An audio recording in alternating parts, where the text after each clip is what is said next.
Hello everyone, my name's Sam. My name I am 46 years old. How old are you? And where do we live? We live in Richmond, North Yorkshire. I am Marcus's mum and I'm also his carer. Marcus has CFC syndrome and autism and hearing loss and developmental difficulties, developmental delay, global developmental delay and learning disabilities. I got there in the end.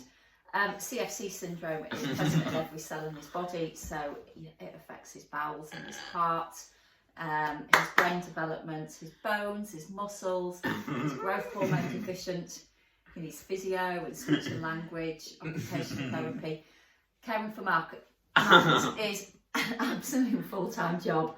He was just pouring water on the floor for the dogs then. No, don't do that again, please.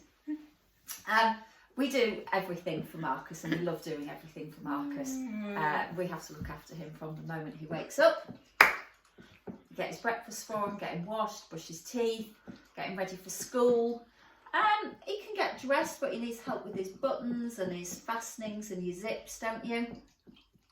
And his shoelaces, yeah. And then I'm here. He comes to school with me.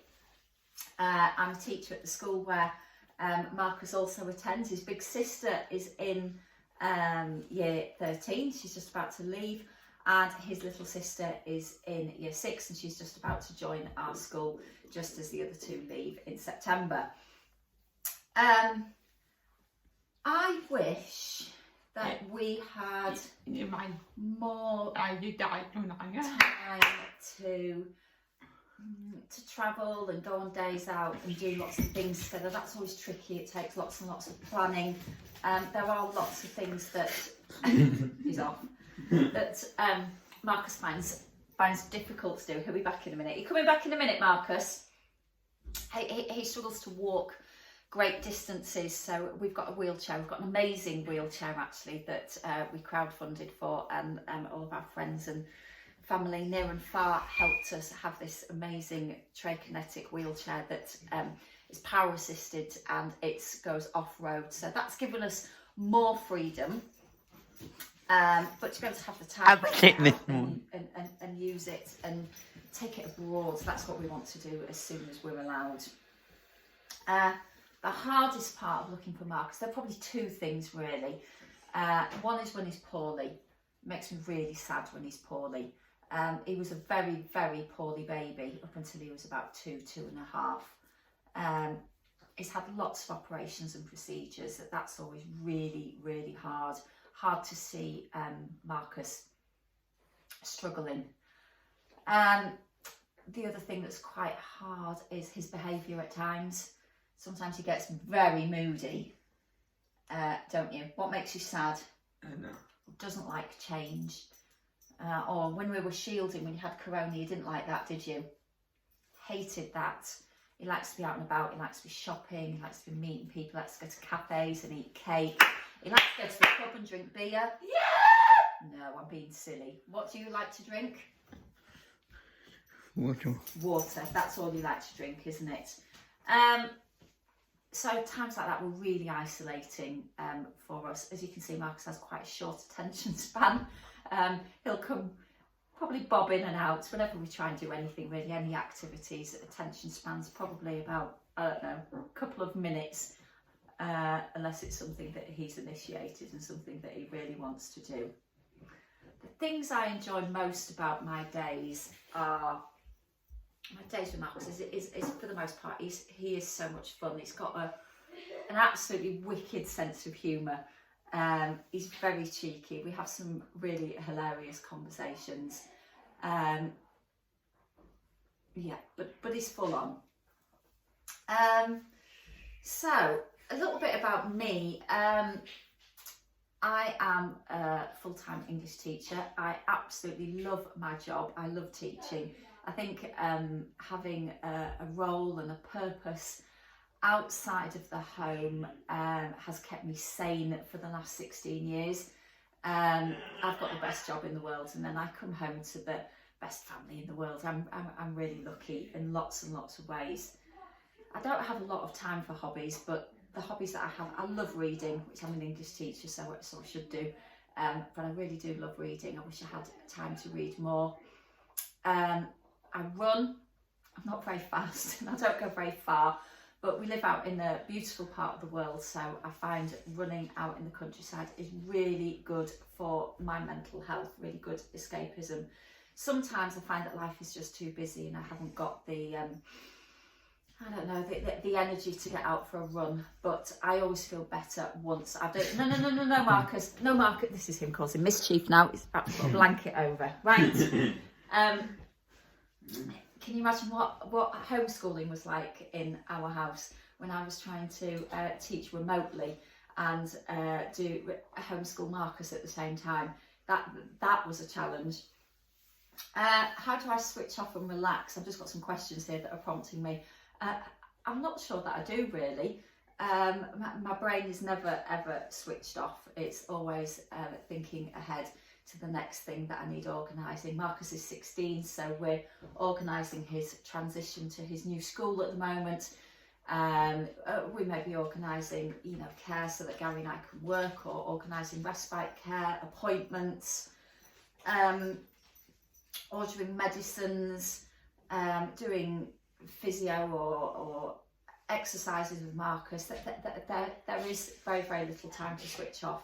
But what I have started quite recently is doing an online yoga class. That opportunity presented itself to me during this last lockdown, as a friend was starting up her own yoga classes online, and that fits in with my lifestyle beautifully. The first few sessions, Marcus and our puppy interrupted me constantly, but I've found actually that they're well trained now. They will leave me alone for most of the time, just to switch off and be mindful and just I don't know, connect with the yoga practice and that, and I've surprised myself there, but that's been really, really good for me. And I think that anything that's good for me is also good for the family. Makes me a little bit more patient and more tolerant and less exhausted, because this life is exhausting. It's not what we chose, it's not what we signed up for. In the beginning when we realised that Marcus had a lifelong condition, it was a huge shock, and it takes years to accept that you've got a lifetime of caring ahead of you. But he's taught us so much. He's brought so many amazing people into our lives and so many amazing opportunities. CFC syndrome that he has, he's only one of 800 known cases in the world, and there's only one support group in the world solely dedicated to CFC syndrome, and they're based in America. So I've met other families, from around the country and around the world, who are also raising children and young adults with CFC syndrome. So, shout out to all those carers as well who have guided me and encouraged me and cheered me on, and now I'm able to do the same for other families in a similar position, which is amazing. I have lots of aspirations. I love my job, and so they're those sort of professional aspirations.